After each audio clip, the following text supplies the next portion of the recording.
Changes will happen in states like Sikkim and other places where there are Tibetan less in number. So what kind of changes will your government bring?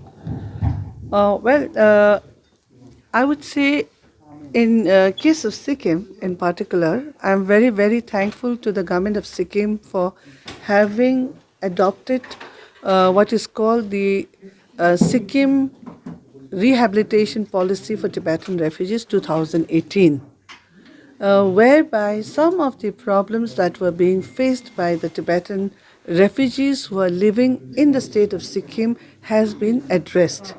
However, as far as implementation of that policy guideline is concerned, I am of the information that the implementation process has not begun. So one of my first work would be to come here and request, appeal to the government and find such a way which is in accordance with the general policy of the state government, and complying with that, finding a way for the small Tibetan refugee community to be able to live in dignity and earn their livelihood. And what will be your main manifesto?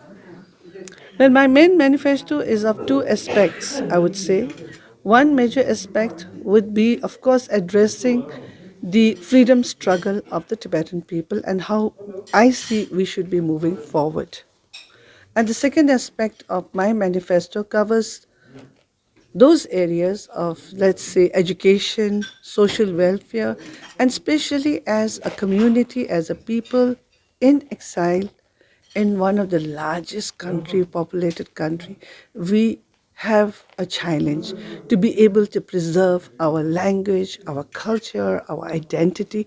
So therefore, my election manifestos are of two aspects, I would say. About the Indo-Tibetan border issue, what are the things you are gonna do to resolve the issue? Yes, first of all, I think that all international relations, policies, even for a nation, the policies, decisions must all be based on truth, I believe. The basis should be truth. So, taking from here, I would say that in history, there has been no Indo China border. That is a myth, and that is a creation only after People's Republic of China invaded Tibet.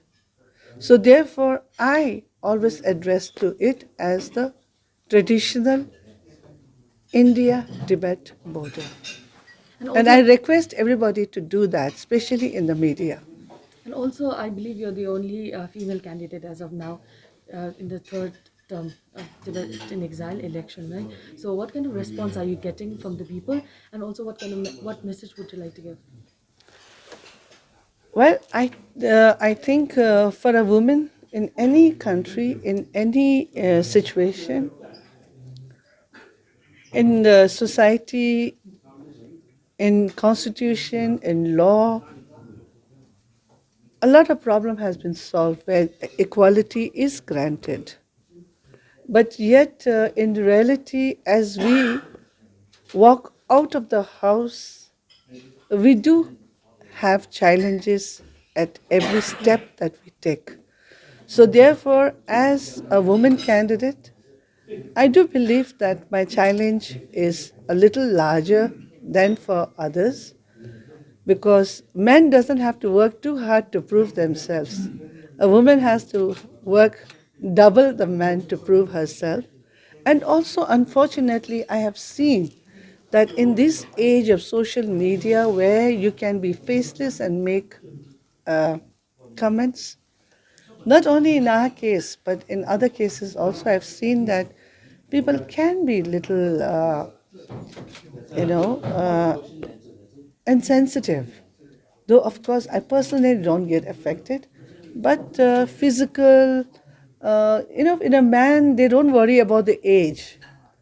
In the case of a woman, even in politics, we see that they give you an early age retirement than to a man. And also, in many other aspects, I do believe that there are certain challenges, but yet at the same time, I feel extremely proud that compared to the nation which is occupying my country today, in the Chinese Communist Party, you almost see no women. And the process of election as such is not there.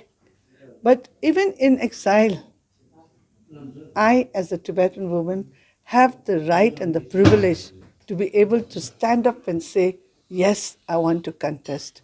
So I feel extremely proud that we have such a great democratic system of the Tibetans in exile. Thank you.